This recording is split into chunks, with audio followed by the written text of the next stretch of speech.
The Galactic Council's emergency session had been called hastily, delegates arriving from across 3 spiral arms of the galaxy. Ambassador Vex Thule of the Hegemony stood at the central podium, his 6 arms gesticulating wildly as he addressed the assembled representatives. "The humans have done it again," he announced, his voice carrying a mixture of exasperation and grudging respect. Colony designation Terra 7, thought lost for over 2 centuries, has not only survived, but evolved. Murmurs rippled through the chamber. Every species present knew the story of Terra 7. It had been humanity's most ambitious colonization attempt, a generation ship carrying 50,000 souls to establish a foothold in the Outer Rim, far beyond the protection of Earth's growing sphere of influence. Contact had been lost during the Third Expansion War, and the colony was presumed destroyed by void hunters, or lost to cosmic catastrophe.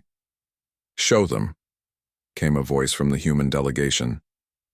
Admiral Sarah Chen stood slowly, her weathered face betraying nothing. The holographic display activated, showing deep space scanner footage from the Hegemony border. What appeared was impossible. A massive dreadnought, easily 3 kilometers long, moved through the void with predatory grace. Its hull bore the scars of countless battles, patched and repatched with materials that gleamed like compressed starlight. But it was the vessel's escort that made the assembled delegates gasp. Dozens of smaller ships, each one clearly of human design but unlike anything in Earth's current fleet, flanked the behemoth in perfect formation. "The vessel hailed our border station yesterday," Vexthul continued. The transmission was unusual. The audio crackled to life and a woman's voice filled the chamber. It carried the unmistakable accent of Old Earth English, but with inflections that spoke of centuries of isolation and adaptation. "This is Queen Meridian Shaw of the Thornfield Dynasty, sovereign ruler of the Outer Dark Colonies aboard the royal battleship Defiance. I come seeking audience with the Galactic Council and my cousins from Mother Earth. We have much to discuss." Admiral Chen stepped forward. "We sent a diplomatic vessel to make contact. What they found." She paused, accessing her neural implant. "Perhaps it's better if Captain Rodriguez explains it himself." A younger officer's voice joined the recording. "Ma'am, I've never seen anything like it. They've turned that lost colony ship into a mobile fortress. The superstructure has been expanded into what can only be described as a palace, complete with towers, gardens suspended in atmosphere bubbles, and a throne room that spans 3 decks. But here's the thing, they're not just survivors, they're conquerors." The display shifted to show internal footage of the ship. What had once been utilitarian corridors were now grand hallways lined with tapestries depicting human victories over alien threats. The cargo bays had been transformed into vast halls where humans in elaborate uniforms moved with military precision. And at the center of it all sat a throne carved from what appeared to be crystallized dark matter, a substance that shouldn't exist, let alone be workable. "The woman who calls herself Queen isn't just putting on airs," Captain Rodriguez's voice continued. "She rules over 17 worlds in the Outer Dark. 17 worlds that, according to our sensors, shouldn't be habitable. They've terraformed dead rocks, built cities in asteroid fields, and established trade routes through sectors of space we consider impossible to navigate." Delegate Cathara of the Christine Collective spoke up, her translated voice sharp with concern. "This is troubling. Humans establishing an independent kingdom beyond council oversight is perfectly legal," Admiral Chen interrupted smoothly.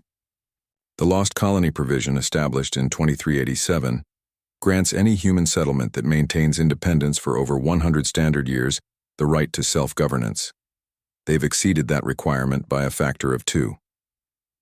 The chamber erupted in debate, but Vexthul raised all 6 arms for silence. "There's more.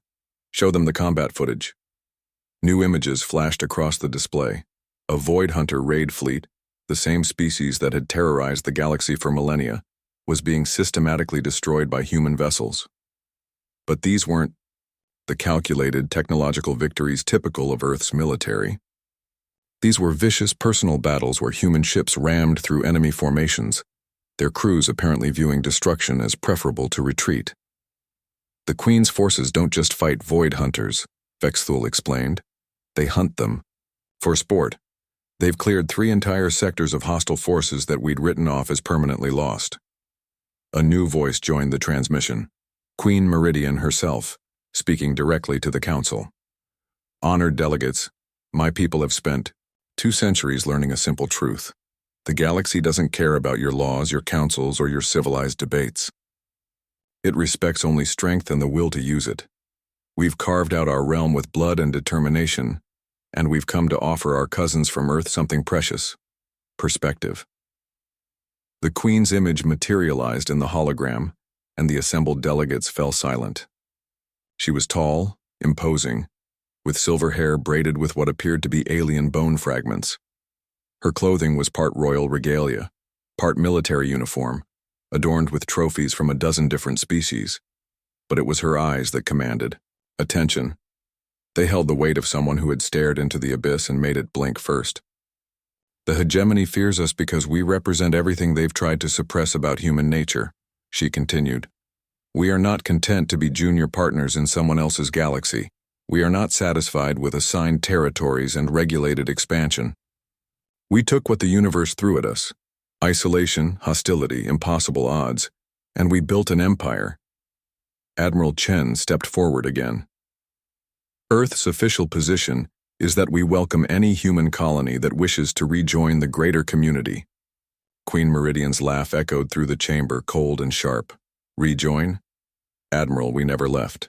We simply stopped asking permission. The question isn't whether we wish to rejoin your community.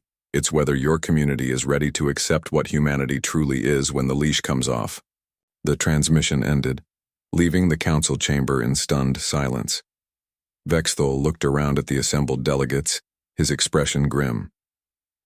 The Queen has requested formal recognition of her sovereignty and a seat on this council. She's also offered military assistance to any member world facing Void Hunter incursions. He paused, considering his next words carefully. Given that her forces have achieved a 100% success rate against threats that we consider unstoppable, it seems unwise to refuse. As the delegates began their heated deliberations, one fact remained clear. Humanity's lost daughter had returned home, and she hadn't come back empty-handed. She'd brought a throne carved from impossible matter and a warship that had stared down the darkness between stars. The galaxy would never be quite the same.